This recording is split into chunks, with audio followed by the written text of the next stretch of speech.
Quels sont les principes, quels sont les facteurs déterminants de cette nouvelle chronologie qui inclut aujourd'hui les plateformes? L'argent. La chronologie des médias, c'est assez simple. Plus vous payez, plus vous êtes en avance sur l'exploitation d'un film à la sortie de sa salle. C'est comme ça que ça fonctionne, ça a toujours fonctionné comme ça. Et donc vous avez aujourd'hui les streamers qui sont arrivés, donc Netflix et tous ces gens-là sont arrivés avec une proposition qui a été très largement embrassée par le public.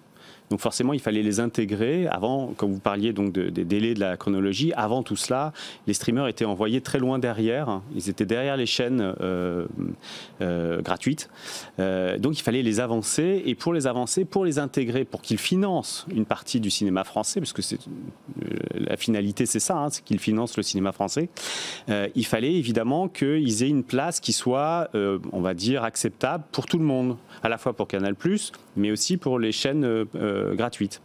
Donc on les a placés entre les deux et on a fait une espèce, enfin le CNC a proposé une variante qui était si vous signez, vous avez 15, si vous signez pas, vous êtes un peu derrière.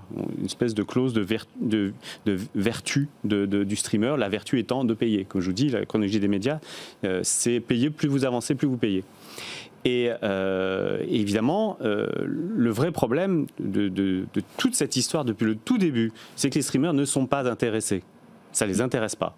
Ça ne les intéresse pas de filer leurs films, s'ils les exploitent au cinéma, dans les salles de cinéma, de les donner à leur premier concurrent, qui est Canal+, 8 mois avant eux. Vous comprenez? Ça n'a pas de sens économiquement parlant. Surtout quand ils sont majoritairement producteurs de leurs films. Qu'ils soient coproducteurs, producteurs exécutifs, qu'ils soient distributeurs et qu'ils aient acheté l'ensemble des droits, ça ne change pas grand-chose pour eux. Leur problème, c'est qu'ils le font avec l'argent de leurs abonnés et ils ne veulent pas donner ce qu'ils ont utilisé comme argent de leurs abonnés pour produire un film à leur principal concurrent 8 mois avant. Ça n'a pas de sens.